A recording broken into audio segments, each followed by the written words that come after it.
এই নীলমাধব নীলমাধব হচ্ছে জগন্নাথ দেবের আদি রূপ। এই নীলমাধবটা কি কোনো বিগ্রহ ছিল? শুধু ওখানে লেখা রয়েছে যা যা লক্ষণ আছে, নীলাশ্ম বর্ণ, নীলেন্দ্র মণির মূর্তেস্তু, এইসব শব্দ স্কন্দ পুরাণে আছে। স্টোন হয়তো ছিল না, কিন্তু সেটা ঠিক কি, সেটা যেটাকে মাসির বাড়ি বলা হয়, সেটা কিন্তু আসলে জগন্নাথ দেবের জন্মস্থলী। ওইখানে জগন্নাথ দেবের জন্ম। তিনি জন্মস্থলীতে ফেরেন। পুরীর পরে যদি দ্বিতীয় কোনো শ্রীক্ষেত্র থাকে, সেই তকমা কিন্তু মাহেশের পাওয়া উচিত। শ্রী চৈতন্যদেব তিনি পুরী গেলেন, তিনি জগন্নাথ দেবকে দেখলেন। জগন্নাথ দেবকে দেখলেন শ্রীকৃষ্ণ হিসেবে, ব্রজেন্দ্র নন্দন হিসেবে, এবং তিনি বললেন যে জগন্নাথই হচ্ছেন কৃষ্ণ।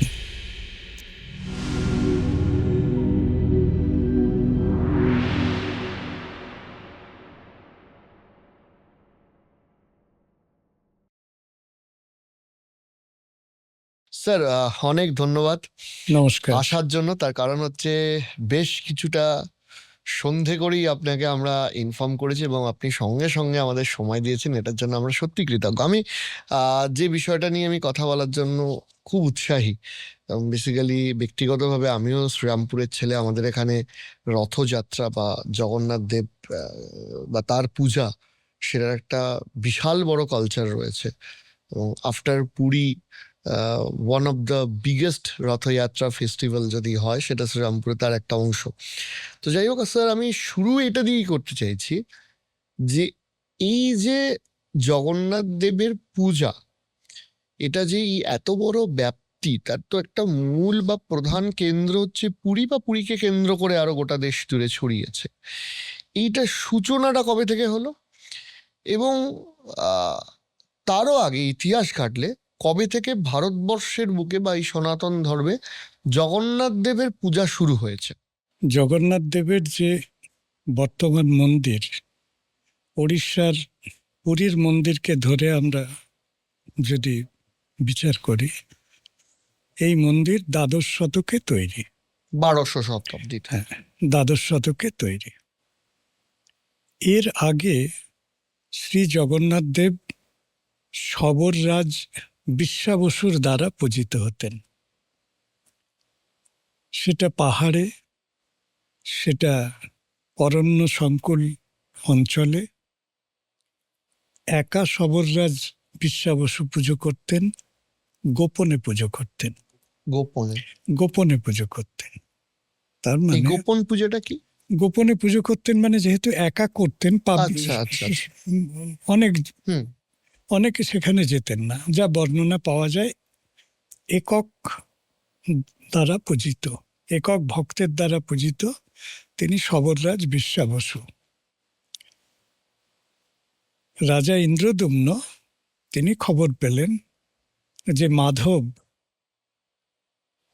শ্রীকৃষ্ণ, বিষ্ণু তত্ত্ব, তিনি নীলমাধব রূপে পূজিত হচ্ছেন।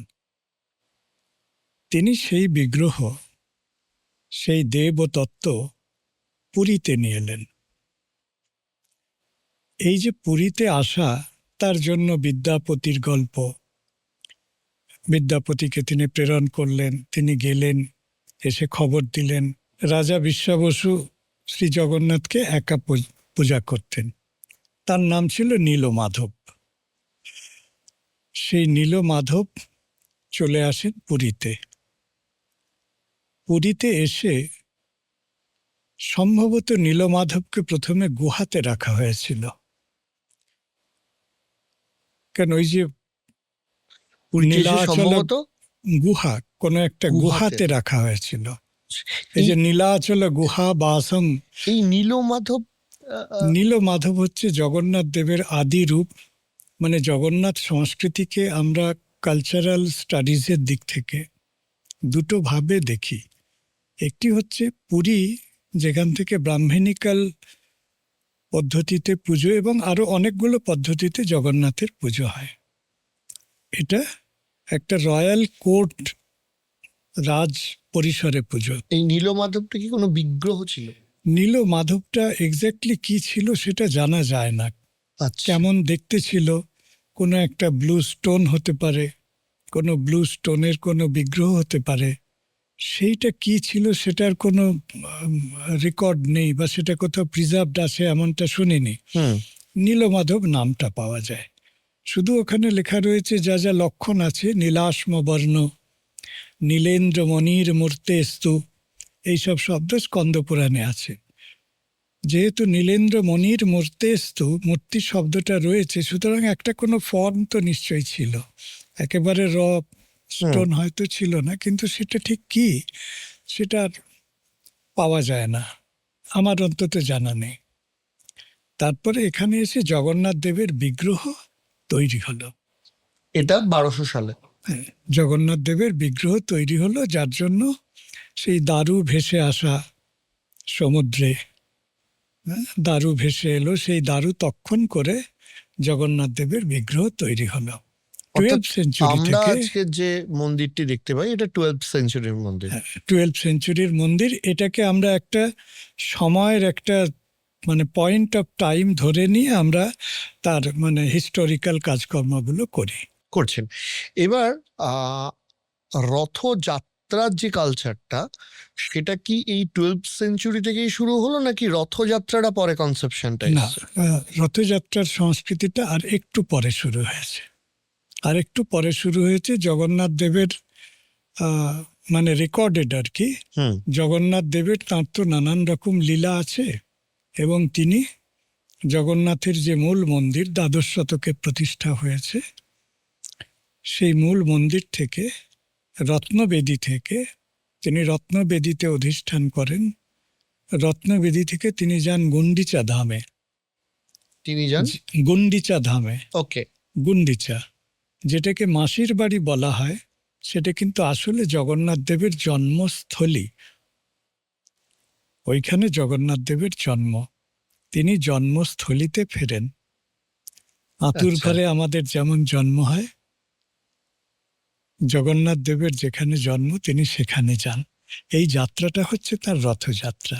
এই জন্মস্থলীটা কি রিচুয়াল নাকি ওখানেই জগন্নাথ দেবের মানে যে বিগ্রহ সেটা তৈরি করা হয়েছিল বা এরকম ওখানেই কোনো? বিগ্রহটা তৈরি করা ওখানে হয়েছিল। বিগ্রহ তৈরি হয়েছিল, তাহলে এই বিগ্রহ তৈরি হয়েছিল। রথযাত্রার কালচারটাই পুরী থেকেই শুরু হলো। রথযাত্রার কালচার অনেক আগে থেকে ছিল, মানে রথের কনসেপ্ট রথের কনসেপ্ট অনেক আগে জগন্নাথ থেকে দেবের ছিল। রথযাত্রার যে কিন্তু concept। জগন্নাথ দেবের রথযাত্রার যে বিশেষতা, হুম। একটা পরিপূর্ণ টোটাল একটা ইন্টিগ্রেটেড কালচারাল কমপ্লেক্স, হুম। একটা পরিপূর্ণ সংস্কৃতি মণ্ডল হিসেবে জগন্নাথের যে রথযাত্রা, সেইটা আমরা দেখি। তার রথযাত্রা শুরু হয় স্নানযাত্রা থেকে, মানে রথের প্রস্তুতি শুরু হয়ে গেল। তাহলে প্রায় 800 850 বছর, 800 না 1000 বছরের কাছাকাছি কালচারটা। এবার আমি সেইখান থেকে আসছি মানে যে recorded culture, recorded recorded culture তার কালচার। আগে। এবার জগন্নাথ দেব তিনি বিশ্বের যেহেতু জগন্নাথ, হুম। সুতরাং বিশ্ব যেদিন থেকে প্রতিষ্ঠিত, তিনি জগতের নাথ। জগৎ যেদিন থেকে প্রতিষ্ঠিত সেদিন থেকে আমাদের ফিলোসফিক্যালি এটা বিশ্বাসের প্রশ্ন। ডেফিনেটলি। কিন্তু আমরা রেকর্ডেড যদি বলি, মানে প্রামাণিক বিষয়ের উপরে, নথির উপরে ভিত্তি করে যদি বলি, তাহলে স্কন্দ পুরাণ, মন্দির, এইগুলো ধরে ধরে হচ্ছে।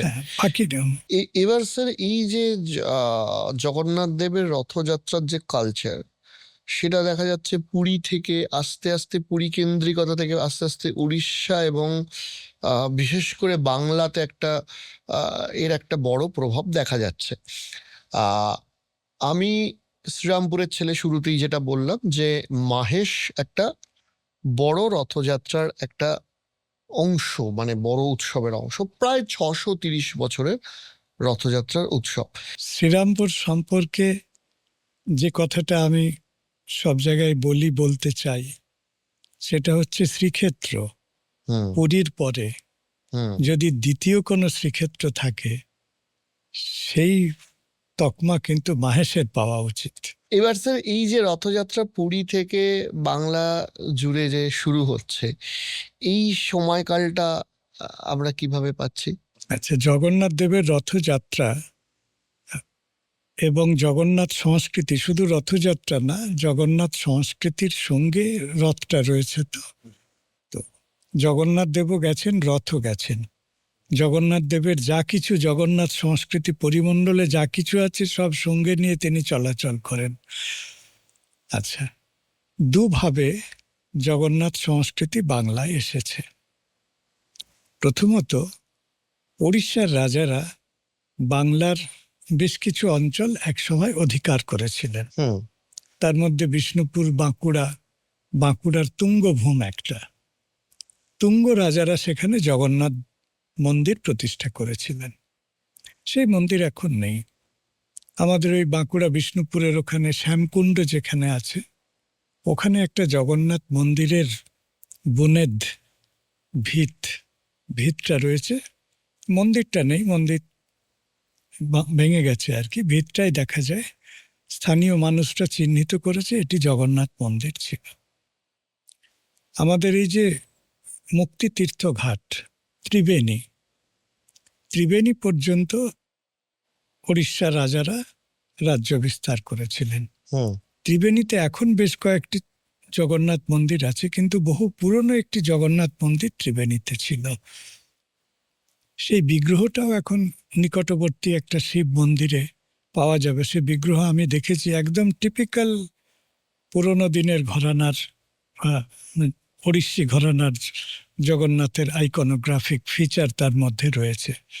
আমি যে সময় দেখেছিলাম তখন মানে তার অঙ্গরাগ সব নষ্ট হয়ে গিয়েছে। এতদিন পরে সেটা কি হয়েছে জানি না। আমি 1909, 10, 11, 2009, 10, 11 এই সময় সার্ভে করেছিলাম, তখন দেখেছি।